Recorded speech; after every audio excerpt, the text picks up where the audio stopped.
Bharat, Assistant Professor from the Department of Electrical and Electronics Engineering, SNS College of Technology, Coimbatore. So today we are here to have a case study video for the course Measurement and Instrumentation Engineering. So we are joined here for having a discussion for a case study on the topic driver fatigue detection system using data flow programming. Okay. So along with me, my mentee students have joined here for this case study video. Shweta, Samutrika, Varsha, Praveen and Kavya from second year Electrical and Electronics Engineering are going to have the discussion today about this case study video. So driver fatigue detection system or driver fatigue detection is one of the important phenomena where we detect the driver's issues during a long travel. So this is a very good issue where this will reduce more amount of accidents happening in our day-to-day travel. So this discussion on this data flow programming based system is quite advantageous compared to our normal and traditional fatigue detection systems. So now let us get into the video to know about this system and to finally find out the various advantages that this system provides for the whole purpose. Thank you. So as sir said, we are going to present a case study on driver fatigue detection system. It is a major cause of road accidents happening worldwide. So here what we are going to do is, we are going to reduce the major cause of accidents in this program, and the major measurements we are going to take. So Sam will continue. So yes, now coming to the limitations. So nowadays, in a lot of things we are using both sequential programming in the existing systems. In any existing system, all are using sequential, like how one task has been done after the one another. So there is a lot of time delay here, and the system is so slow. So as to deal with this, we have to make faster and quick response models. So let's take an example. As I said, driver fatigue.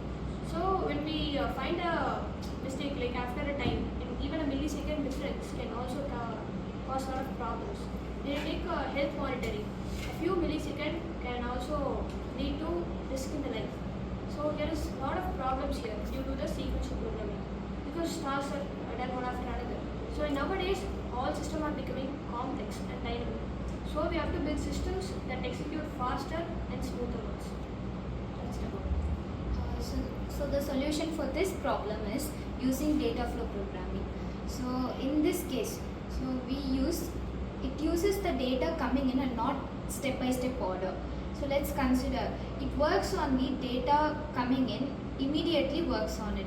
So it does not depend upon the other factors. So in our case, we have several factors that works at the same time, which such as the heartbeat and the driver's pattern, and we have the speed and steering movements.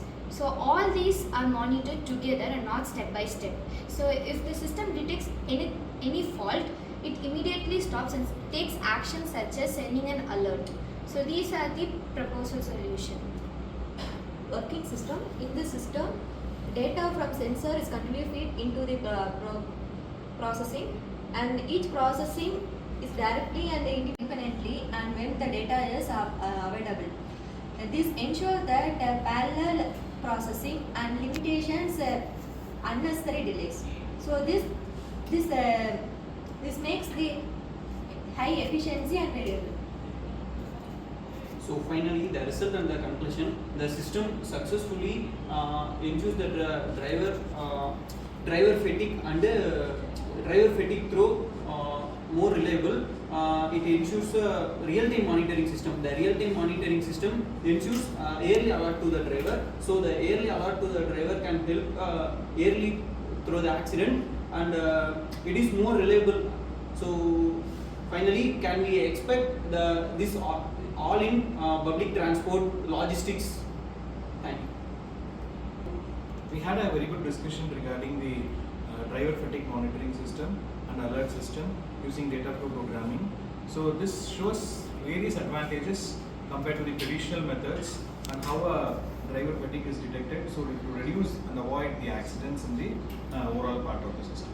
So this will be a very helpful when we implement this in real time in the whole system or in any vehicles, etc. So thank you for joining this case study video. Let's meet in another video again.